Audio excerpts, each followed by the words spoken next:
The notion of the amount of information that is being produced is a huge problem that very few companies have dealt with, and it's going to be something that needs to happen very soon. There's just a lot of data that is noise or broken.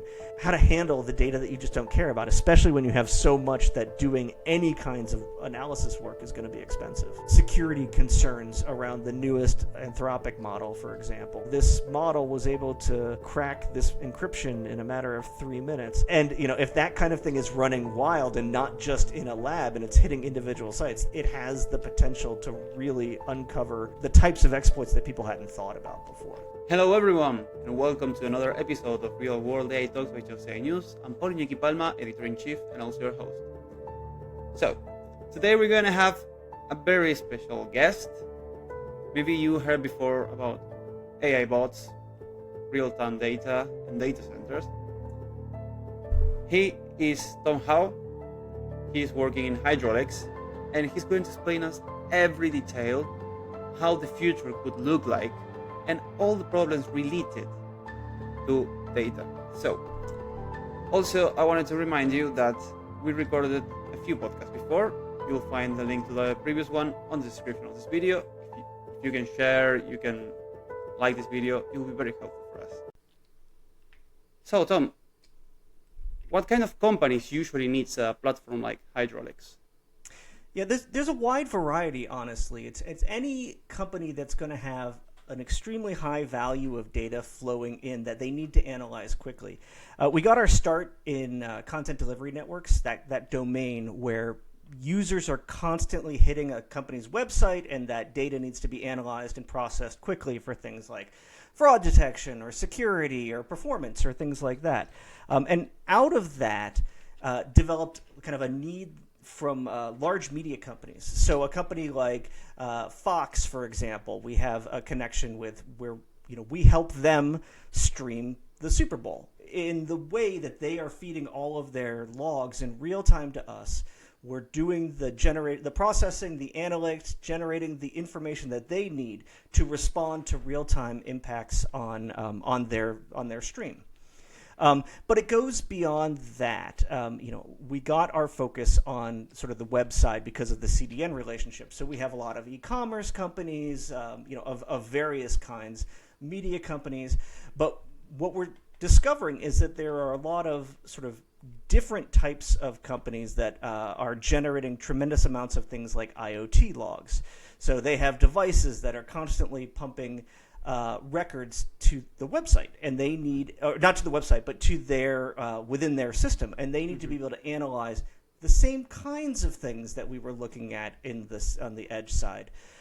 So they need to understand, how are things performing? Are there security risks? How can I look at this quickly without having to deal with that sort of latency of, oh, well, we're ingesting it, we're doing our batch processing, it happens once a day, so we can look at our records tomorrow, or having to sample all of the data. That's a big one that we've been having to address. Is a lot of customers have used solutions where they could get the data quickly, but they could only get 10% or 15% sample of the data. The challenge with that is that the interesting pieces are actually in the outliers that would probably be missed if you have to do heavy sampling. So we have lots of these new customers who are looking at, hey, I've got a lot of data coming in, and in order to really understand what's going on, I need complete fidelity and quick access to it. So those are the kinds of companies and problems that we would be addressing. And you mentioned Fox. Fox is a huge company. Yes. Are you always dealing with this massive scale, like they're always big companies, or you can also deal with smaller companies? So obviously that's one of our largest customers, and the work we've done for them has been really exciting and at that scale. But any customer that has this need to get large quantities of data, not necessarily that size, but large quantities of data ingested quickly without sampling and be able to retain it for an extended period of time. Those are the kinds of customers we work with. We work with companies that have relatively small websites, but still are generating a lot of traffic, to companies at that scale where we're talking literal petabytes a day of data that's being ingested. Great. Basically, you were talking a lot about the data, and I want to ask you, because I want to know why nowadays companies are collecting so much data. Like, why? What's the reason of it? There's lots of different reasons, obviously.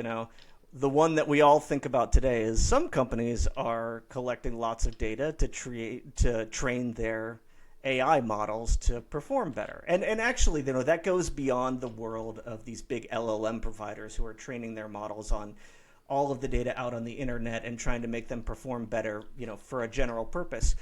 A lot of companies have very specific needs to train their own internal models that are about, improving the customer experience, and those require a lot of data to train as well. So, for example, if you're looking for click fraud, where you have somebody who's clicking on an application and maybe faking requests to an ad server to boost numbers or things like that, to generate a model that can reliably detect that kind of activity requires a tremendous amount of data, because you need to be able to say, here's a whole bunch of examples of normal and odd behavior, and maybe you have it labeled, maybe you don't have it labeled.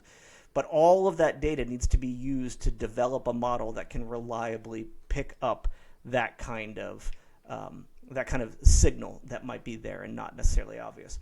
Another one, honestly, is just simple governance. People will have auditing requirements. People will have, regulatory needs. Of course, in Europe, sometimes those regulatory needs are reversed, and you actually have to get rid of the data. But regardless, there will be various kinds of auditing and regulatory requirements that are needed for this kind of large data. And then, lots of organizations are using it to customize and personalize behavior for individual users. The fact of the matter is there is a lot of data out there. When you think about every little sensor that exists, like I've got my lights right here are IoT devices, and so they're sending off signals to organization, or probably to the whoever owns the actual light bulbs. But that data, in the past, you couldn't really store it all because it was too expensive.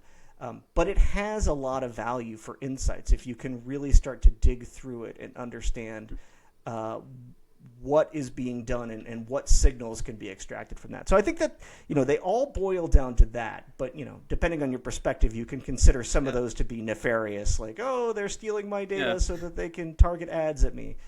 But it all relates to optimizing some data signal detection process.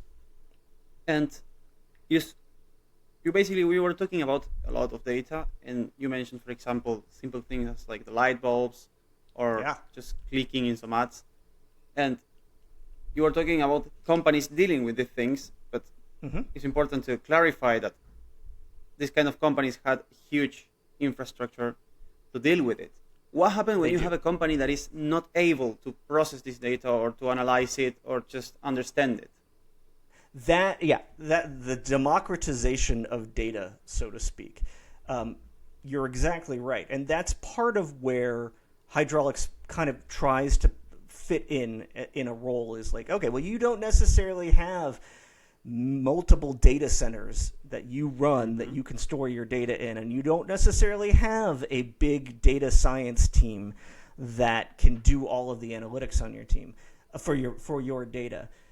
Obviously, we as a company are designed to support up to huge scales, but we also are designed to make it easier for smaller companies that don't have the same kind of data infrastructure to not have to sacrifice fidelity in terms of sampling their data or slow batch ingest, and also provide them the functionality like in the analytics that are needed, like for them to actually process that kind of data.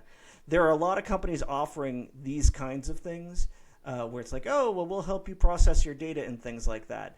And they all serve sort of a different niche purpose. And part of it for us at Hydrolix is we want to make sure that if you have large amounts of data and don't have the facilities to handle it, that you can still benefit from it in the way that bigger organizations can with more infrastructure. And I imagine that based on this, you already considering AI, but for sure in like you mentioned data centers and all these things. And how was it before the AI boom? Like, how were companies struggling with these things? Like, how were they dealing? The blessing and the curse of AI and LLMs in general is that anyone can, if they have access to their data, can start to explore it in ways that they couldn't before. If you don't know a standard statistics package, or you don't have a data scientist who understands what kinds of things to do with your data, it's very hard, if not impossible, to actually do anything. And that is the way it was before the big LLM AI boom happened. Is people were either tied to hiring a specialist to handle them, and maybe they didn't have access to their data, or go to these sort of highly specific providers that could let them look at their data, but only through a particular lens. And I think that what's developed out of this AI boom, things like MCP, where you can have a bridge between your data and your user's AI, have really done a lot to facilitate users getting access to their data. So I said it was a blessing and a curse, though, and I want to call that out. LLMs also are not 100% accurate. I mean, that's sort of an understatement. I would say maybe they're 80%. I don't know. I made that number up. But the challenge is when you give people the freedom to do whatever they want with their data, and I don't mean like permission. I mean like you give them the tool to let them do whatever they want. It doesn't necessarily mean that they're doing the right thing, because the tool will tell them, yes, you can do this, but it doesn't necessarily provide the explanation of why you should do this. Is this the right thing to do? And I think that's one of the big challenges that has come out of the AI world. It's opened up a tremendous amount that's super important and super valuable, but it gives people a confidence that maybe isn't warranted. And do you think it's cheaper for companies to use AI rather than people actually doing the same? I think a lot of companies think it is. I don't like to view it as is it cheaper for them to do X, Y, or Z. I think that using a combination of people, who experts in the field, and giving them these tools is extremely powerful for productivity.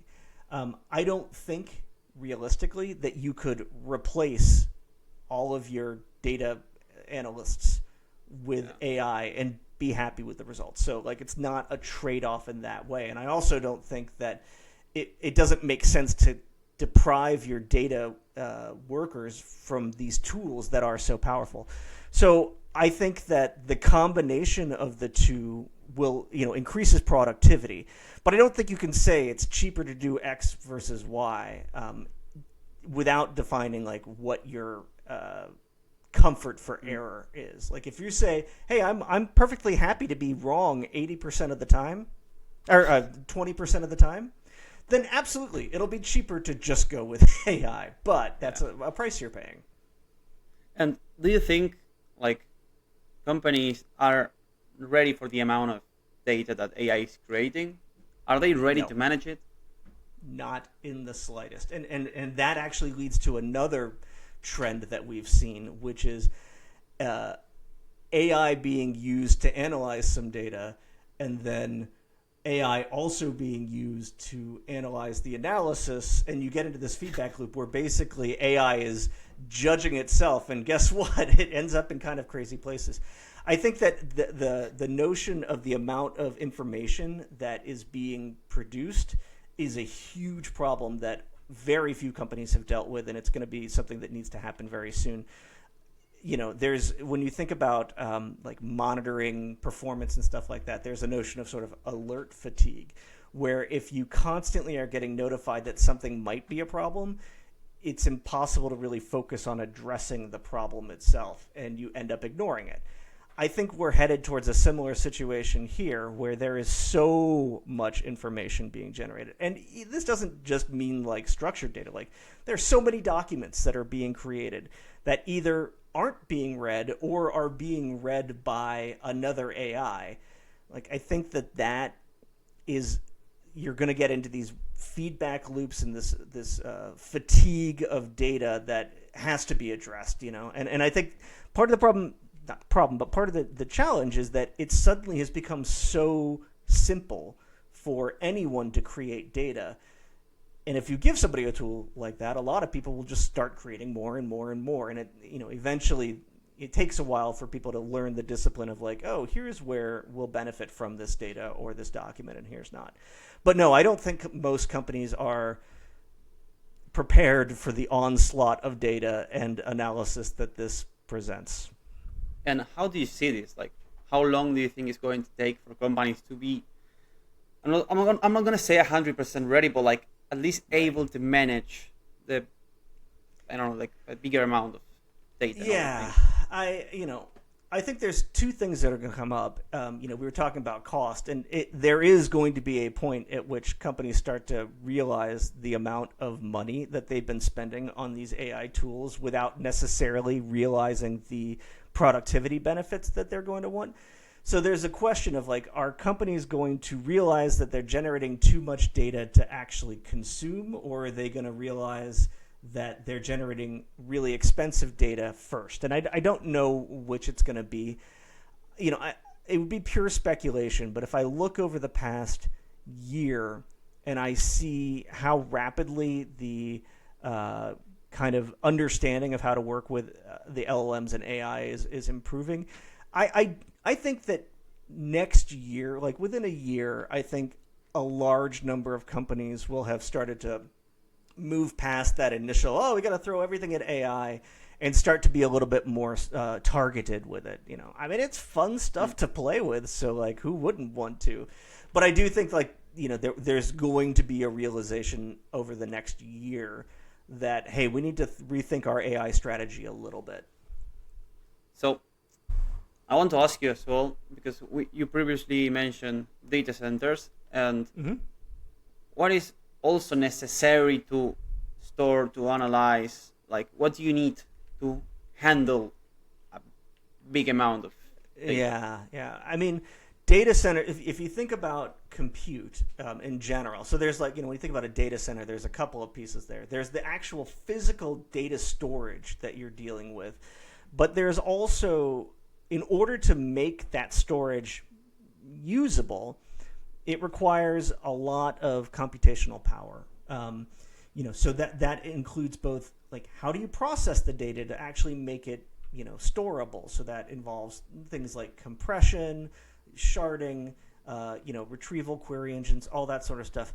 But then there's also the big, and this is where things get really hairy, is the need for, okay, we want to now take this data and turn it into knowledge or information, as opposed to, we don't want petabytes of data that we have to look through. We want to turn that petabyte of data into a set of recommendations. And that tends to take much, much more sophisticated computational power. So that's where you start to see things like GPUs coming into being really, really necessary. And LLMs, of course, are heavily leveraging those GPUs.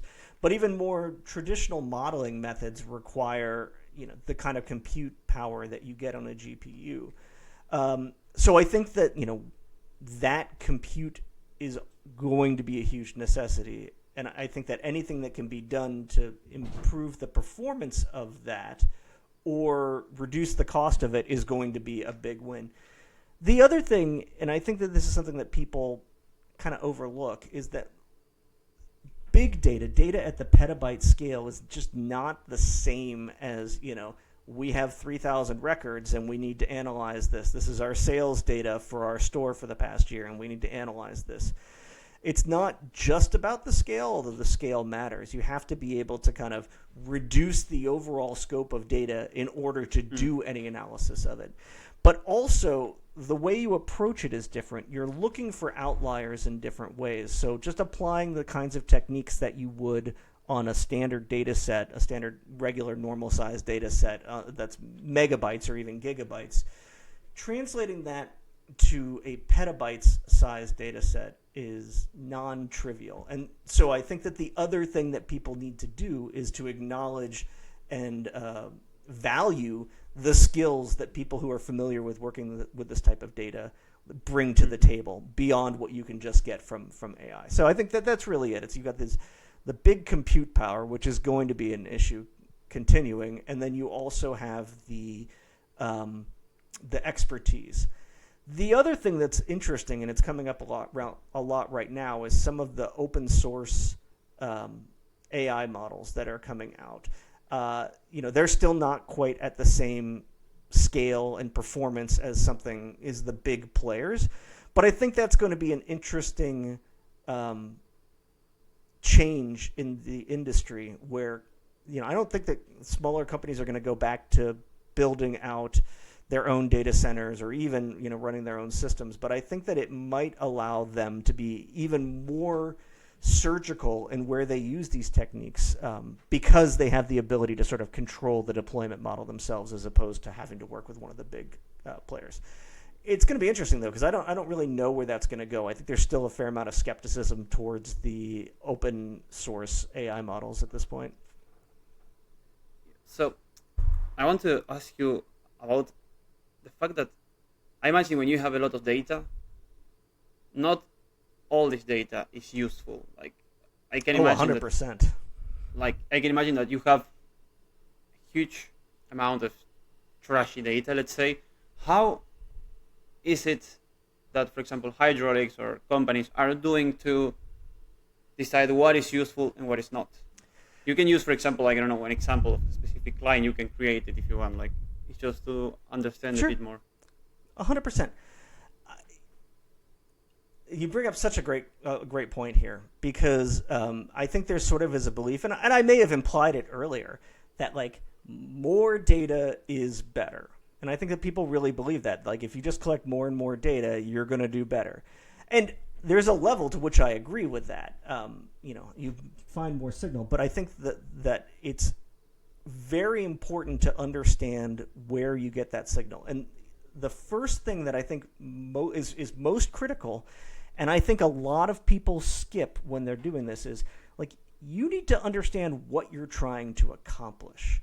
And I think that if you throw data in and you say, oh, okay, well, I'll analyze it and I'll get meaningful feedback from it, but you don't know how, one, you're going to store a lot of data that you probably don't need because you don't know what you're trying to do. But the process of retrieving it and analyzing it is going to become a giant, a fishing expedition, but it's going to be a fishing expedition on a huge scale because you have this massive amount of data. So, I think that one thing that solutions like what we provide, and this is specific to my role, is, hey, how can we understand what types of information and signal can be derived from our type of data? So, okay, we've got this giant collection of application server logs that show this information.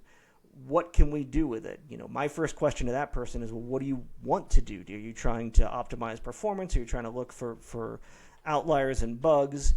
And once we have that, this is where sort of the data engineering and data science that a group like Hydrolix can provide comes into play. Because yes, you can store a lot of data for a relatively small amount of data, but you still have to be able to retrieve it effectively for your specific use case. So if you say we're trying to solve X problem, and here are the signals that we care about, we can, data engineers in general, can construct the data set and shape the data in storage so that it's easy to answer and get those particular questions out. So I think that that's the first thing, is that a lot of people don't know what they're looking for. And so the way to solve the problem of we've got too much noise, the first step is understand what you're trying to accomplish, and then, identify how you translate that into the signals that you care about so that you can feed them into whatever analytic model you want for. But it blows my mind the number of people who come in, not to Hydrolix, this is my entire career, and say, I've got a bunch of data, what can I do with it? It kind of is crazy to me. Like, don't you know what you want to do with it?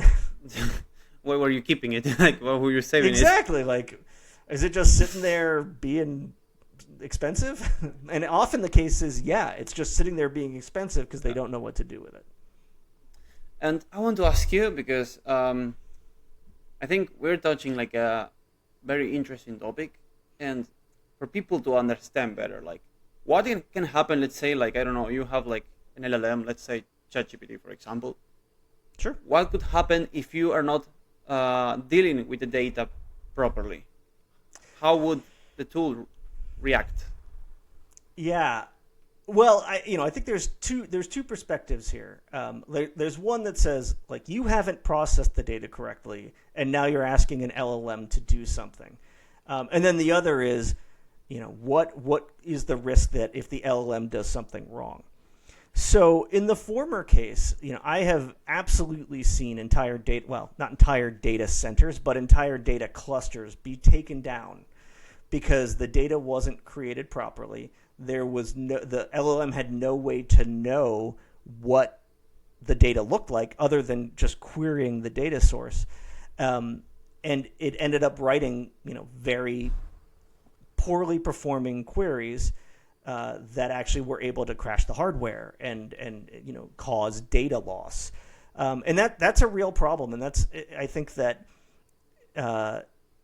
if you haven't set up your systems correctly, and I don't just mean structuring the data correctly and setting up your equipment. I mean, if you're working with an LLM, it doesn't know anything, so to speak, off the top. You need to tell it, hey, here's how my system is set up, here's why it's set up, and give it that information.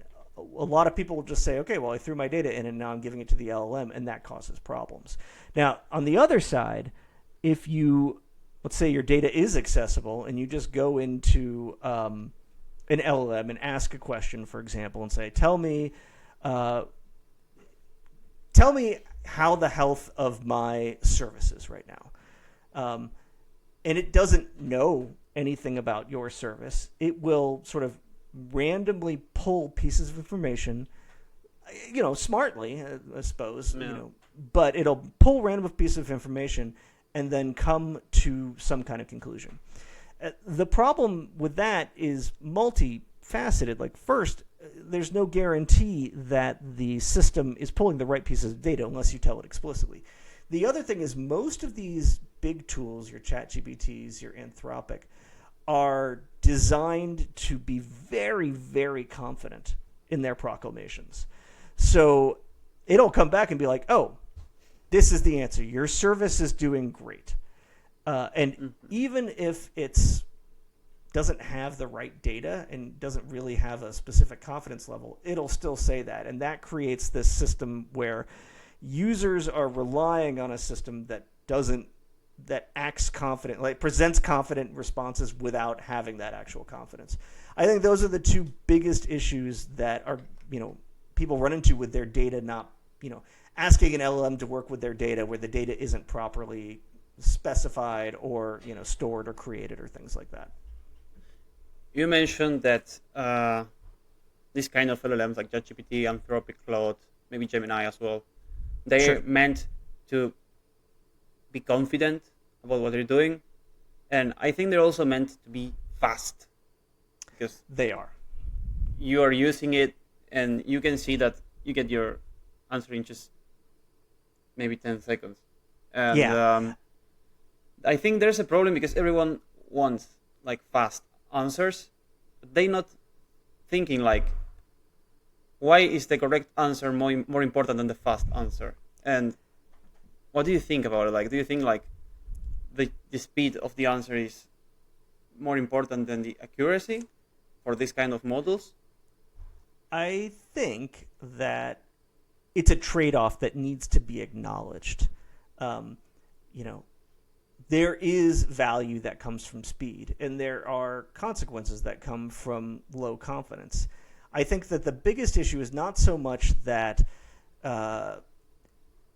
people are going for speed. It's that they're not explicitly acknowledging those trade-offs. Like if you go to something and you say, if you go to an LLM and you say, okay, answer this question and give me your confidence level. It may not have a good way of like identifying confidence level, but it will typically provide some kind of response to be like, well, look, this came from here and this came from here. There are statistical ways of doing this, creating like, oh, there's a, 90, this is in the 95th percentile or something like that. But the LLMs will try to come up with ways of producing confidence. Whether you trust it is a totally different issue. But I think the problem is people don't even ask the question. They say, I want the speed. It came back to me. It seems confident. I'm going to go with it.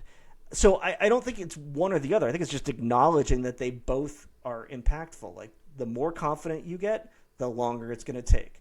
The shorter speed you take, the less confident it's going to be. As long as you acknowledge that and understand the risks and are willing to accept them, then I think you can be really, really successful, even though, it may not be 100%. It's like you're acknowledging the cost that you're paying for getting speed, aside from the actual money, of course. Yeah, and I want to ask you because we've been talking 30 minutes about data, and kind of we were assuming that the data was correct. Right. And what happens if an AI is making a decision, with an outdated or incomplete data? Yeah, I mean, this gets back to like acknowledging what you do and don't know. If you just collect a bunch of data and you feed it to an LLM and you have no idea of the quality, so in addition to this, like making these overly confident assertions that are maybe based on the wrong data, there's also the idea that like maybe it's doing everything right, but it, in and of itself, it has no way of knowing if the data is right unless you go through that process of cleaning or give really, fine-grained instructions on how to do it and what the data is supposed to look like and things like that. These are sort of the engineering tasks that don't go away just because we have LLMs now. You have to know what you don't know. If you're going into something and you have no clue about the risks or the potential downsides or things like that, you're definitely going to run into problems eventually that you never anticipated. But if you go into it saying like, okay, I know this might be a problem, so I'm going to account for those up front, then it's a price that you can absolutely pay. But yeah, I mean, this adds to that whole concern about people becoming too confident in their ability to use the data just because the LLM lets them, because they're blindly, not always, but often blindly trusting a system that can't necessarily prove its, just out of the box, it can't prove its correctness. And that's going to cause lots of problems. It probably already has. I haven't really seen too much of it, but you hear every once in a while about where an LLM has gone and deleted a database or something. It's a little bit different, but it's still fundamentally it's that you don't acknowledge what you don't know about the LLM before making your decision. And I think things like that are going to continue happening, where maybe some investment firm leverages an LLM to make purchases and things like that, and just kind of ignores the fact that like the input data might be wrong. That kind of thing will certainly happen more and more as companies are becoming more reliant on it. And I want to ask you as well, because you mentioned the quality of the data. Hmm. What do you mean by that? Like, Yeah. how It is can a mean a lot good of and a things. bad quality? Yeah, it can mean a lot of things. I think that the best definition I can come up with is how accurately does the data reflect what actually happened in real life? Now, part of the problem there is who determines what happened in real life. So, let's assume that we're dealing with purely objective behavior data. There's no question. It's like it was at this particular location at this particular time. It was 33 degrees Celsius, right? That's the kind of thing that we can say confidently. But even that has a notion of good and bad data. The biggest things that we see are missing data. That's a huge one, where you'll have large swaths of your data set that just aren't there, either because or partially aren't there. And there's any number of reasons why that could be. And part of the problem there is those might be the cases that you actually care about. And then there's the notion of just wrong. At some point, something is responsible for collecting this data, and that can be broken, or the logic can be wrong, or it can hit an edge case, and then you end up with a lot of data that doesn't necessarily well reflect what actually happened in real life. So those are two big problems with bad data. The other one, and this is sort of a little contrary to my thing earlier that I was saying about, too much data isn't always a good thing, but there's a real chance that you're not collecting the right data. Like, it's not that the data is wrong or that it's missing. It's just there's something else that is better about driving your signal. And I think that the three of those together are all like manageable, but they take a really concrete strategy to say, look, I understand where my data can be missing, what that means. I can understand how to inspect that the values are right within a certain confidence level. And if that doesn't work, then you can accommodate. But, there's just a lot of data that is noise or broken. And the noise is the other thing. Bad data doesn't have to mean it's missing or incorrect. It can also just mean it's data you don't care about. And so that's the other piece of it, is you have to figure out how to handle the data that you just don't care about, especially when you have so much that doing any kinds of analysis work is going to be expensive. Excellent. I want to ask you now about a bit, how is it when, for example, let's say a normal day in Hydrolix? Like, Okay. give me a simple example of a question someone could ask. Absolutely. So a question that someone would ask is my, well, okay, we'll talk with the Super Bowl. A very simple question that people ask during the Super Bowl is everyone getting a quality quality playback? Like, so when we're streaming the Super Bowl out to people, they want to be able to say very quickly, yes, everyone is within this threshold of quality video, or no, and then here's the specific group of people that are being impacted by this. Here's why they're being impacted by this, and here's the recommendation for how to move on from there. Another one is a company would come in and say, we see a lot of automated bots and bot traffic on our platform.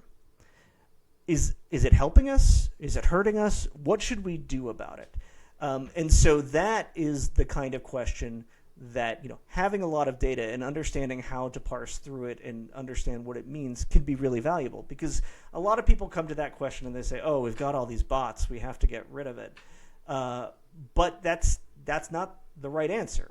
There are bots that are really, really valuable. There are you don't want to reject ChatGPT, for example, because that can drive a lot of business to your site. So I think that the critical thing is to come in and say, we have a question that we want to understand. We have a lot of data. We don't know how to process it or analyze it. And Hydrolix can come in and say, okay, yeah, because of our history in the industry and all of the work that we've done in the past, we can provide you not only the way to store the data in a way that'll be quick to retrieve, but we can also layer on top the knowledge to answer the question of what should I do about these bots. We may not be able to say, oh, block these and don't block these, but we can give insight into what the various traffic is trying to do. In the same way that during the Super Bowl, we can give that insight and that information about where are there problems or where are we seeing unusual numbers of viewers or things like that. That's the work that we can do at that very high scale. Great. Thank you very much for explaining this. I think Of course. it's a good approach to people that maybe don't understand how it works. Actually, I was not that well informed about it. I have some clear ideas, but I want to ask you now, because when it's about AI, it's very important the trust, because a lot of people, I don't know how is it in this scale you're working, but nowadays, for example, someone is writing an email or like a CV and they're relying completely on AI. Are companies doing the same? Do you think like they don't really understand like the data behind it and they're relying completely on AI? How is it?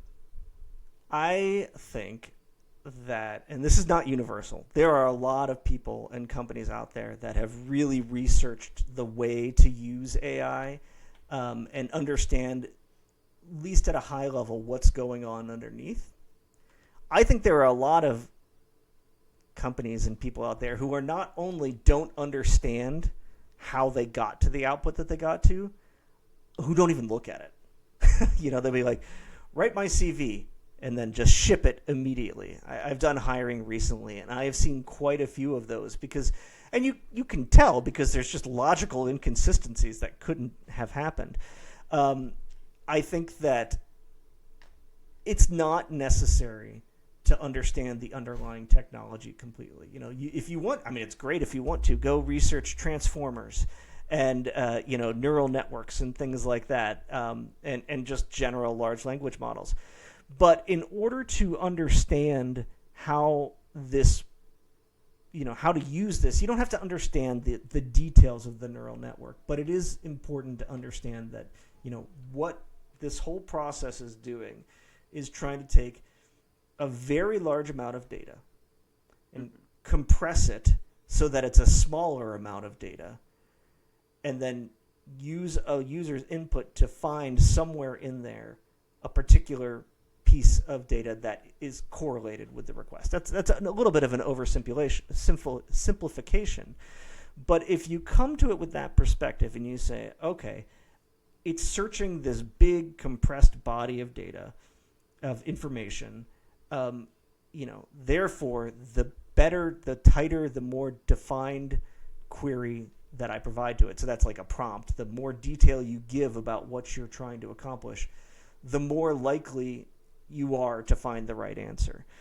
So I think that that's the level at which you need to understand what an LLM does. You need to say, like, look, it doesn't know anything.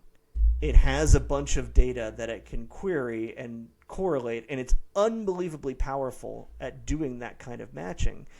But it's not, it's not somebody who actually has gone through this before. One of the things that just drives me crazy is I was asking an LLM about a book not long ago, and it said something to me like, oh, it's been a while since I read that. And that absolutely infuriated me because the LLM never read that book. Yeah. And that's the difference. It's accepting that, like, it doesn't know these things. It is able to kind of figure out how they're connected and bring them together. And I think that that's the most important thing. Learn about the details, the technical details, because they are very, very interesting. And they give you this moment where you're like, wow, there are really, really smart people out there. but acknowledge like what it is and that it's not a person with experience. Great. Now we're going to get in a very, I think it's controversial topic because it's about AI agents and bots. First, it's about AI bots. What are they, and why are them so dangerous for companies which are storing data? Dangerous is an interesting way of putting it. I think that like with all of these things, you have to look at the motivation. Everybody's self-interested. Every bot is self-interested, and there are things that can be done with AI bots that are incredibly valuable to both the customer and the consumer. But the main point of why they present a new type of threat is, we've had bots forever, malicious bots, crawler bots, and things like that.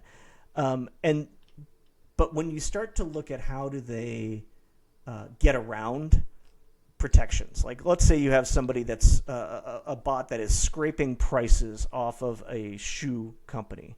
This is something that happens pretty frequently. Or maybe not even a shoe company. Let's say you have a bot that's scraping it off of like sneaker auction sites. Now that happens all the time.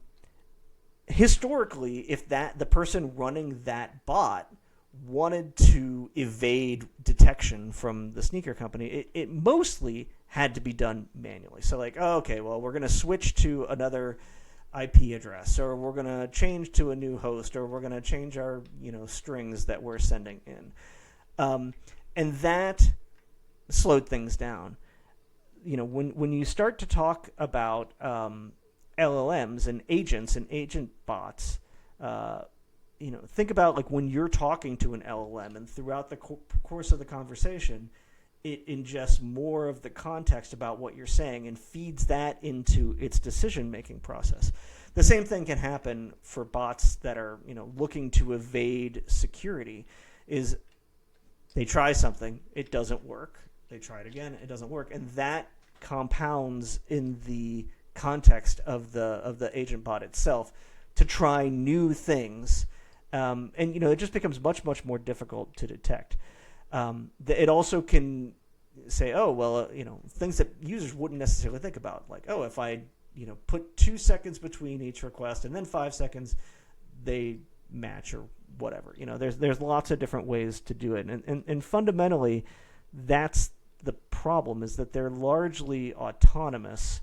That doesn't mean they have agency, but they're largely autonomous and they can adapt very, very quickly. And I think that's the real concern around these bots. It also, because of that, it means they may be able to look for exploits that a traditional bot wouldn't. If we think about the security concerns around the newest Anthropic model, for example, and how they said, oh, this model was able to crack this encryption in a matter of 3 minutes. Right. And, if that kind of thing is running wild and not just in a lab and it's hitting individual sites, it has the potential to really uncover the types of exploits that people hadn't thought about before. But so you think the opposite also applies. I was just going to say is like it also can explore sites in a way that we've never been able to do before, and it can get information for users quickly and get people to these sites quickly. And because I think like it represents a threat for companies somehow, the fact that you have bots which are like, I don't know, you said like creeping the prices of the shoes and all the things. Do you think websites should block AI bots until they prove they're trustworthy? No? Absolutely not. I don't. No. I think that knowledge is key here. And I think that anytime you just wholesale take an action without having the information behind it, I think that you are running a significant risk of causing yourself problems. So I don't think that people should turn off AI bots until they are, added as trusted. But I do think that they need to take the time to understand what those bots are doing, and try to identify, is this a negative thing or is this a positive thing? Now, that doesn't mean I don't think they should ever block AI bots. There's lots of bots that should be blocked 100%. And this also would depend on your industry. If you are in publishing, it may make more sense to block the AI bots because they have a different motivation. But I think the critical thing is understand what behavior the bot is expressing and ideally try to understand its motivation, and then you're able to make a more sophisticated decision about what to do with regards to that particular traffic. And is it hard to know whether an AI bot is legitimate or malicious? It is hard. But you said that you wouldn't block it, which in my opinion is surprised me, and I think, let's say, it's brave, because I think I will freak out if I found out that, oh no, I have bots in my website. I will just block everything. I'm just thinking from my point of view that I'm not an expert. But sure. How can you know? How can you decide what is good and what is not? Right. Well, there's a couple of questions implicit there. First, what is good and what is bad? Is a bot that comes in and scrapes your site and uses that to forward users from ChatGPT or something to you, maybe that's good. If it's a bot that's just pounding your servers, circulating through a ton of different endpoints to see what it can find, or very clearly just hitting all of your prices and pulling that away and then not doing anything with that information, or if it's looking for vulnerabilities, then that's a clear definition of why this is problematic. This bot is engaging in behavior that we don't condone. So identifying what the behavior that you want to prevent is, identifying how to detect that kind of behavior, and then using that to inform what type of decision to make. If I saw an AI bot that was coming and circulating through hundreds of different endpoints to see if anything came back, absolutely I would click block on that. Although ideally I would be able to block on, if you see this behavior, reject the user, reject this session, as opposed to wholesale block this IP or something like that. But once I observe behavior that is contrary to what I want, then I definitely would block them. But I would prefer personally to opt into blocking as opposed to blocking everything and then allowing them through once they are validated as trustworthy, because I don't know at this point what a bot might do that I can't even think of that would be valuable. Excellent. Anyways, I will still be afraid of AI bots in my website, but and honestly, a healthy dose of fear is 100% appropriate. I don't know, it's just in my mind, if I would find out that I have that in my website, I'll be scared. Well, it also, anyways, I understand. Yeah. Depends what you want to do with your website. If there are plenty of scenarios where you can't envision a value that could come from that, and that's again, it's really about making sure you understand what the costs and benefits are. Last question, and I will set you free. Looking ahead, how do you think AI agents, AI bots, and real-time data will change business operations over, let's say, next 5 years? I mean, I think the biggest thing is the dependency on advertising is going to become really problematic because, if you think about Google, for example, when you search on Google these days, assuming you're in their AI beta, I don't really know how I'm in it. I have no idea how I got in it. The first thing that pops up is an AI summary of the information that the LLM extracted. And that's before any of the links. So if you run a website, for example, that's driven by advertising and views, it's going to totally shift your business model until you come up with a way of accounting for that. I think that if to me is going to be the biggest obvious impact on industry. I think another thing that's going to come up, and it already has started to, is how to optimize. There was this notion of SEO, search engine optimization. It's been around since the beginning of, since Google. Where you're trying to tweak your site to drive traffic to there through the search engines. There's now the GEO, the generative engine optimization, which is doing the same thing. People are spending, there's a whole cottage industry now around how do I make my website appropriate for these AI, the approved AI bots to find. I also think that a big outcome of this, getting back to data, is that there's going to be a far increased need to do sort of behavioral analysis on large amounts of data, because we're going to see all this traffic that clearly isn't human, but just on the surface we can't tell what it is or what it's doing, and we have all this data about the behaviors that are going on. We need to turn that into something that we can action upon. I don't think the internet's going to shut down, although there are times when I think that would be a good thing. But this creates a real problem for questions of trust and questions of functionality and behavior. I wouldn't be surprised if in the next 5 years we see some really major security changes that come in with regard to how we declare trust on the internet. Honestly, it's something that should have been there from the beginning. If you think about email and the notion that anyone can just send you an email, that's kind of bonkers. Yeah. I think that this is really going to create that to a higher level, and I think that that's going to require analyzing a lot of data, building out new trust mechanisms, and sort of restructuring how individuals communicate on the internet. I could come up with really big, crazy predictions, but I'm gonna not do that right now. Don't scare the audience, please. Exactly. Well, thank you very much for coming to the podcast. I enjoyed it a lot. I learned a lot as well. I think this is a very complex topic, and the way you explain it was perfect. Thanks again. And Awesome. I hope to hear more about Hydrolix in the future.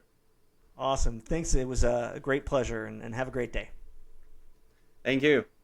Okay. Bye-bye. And that's it for today. Thank you very much for watching this. I hope you enjoyed it.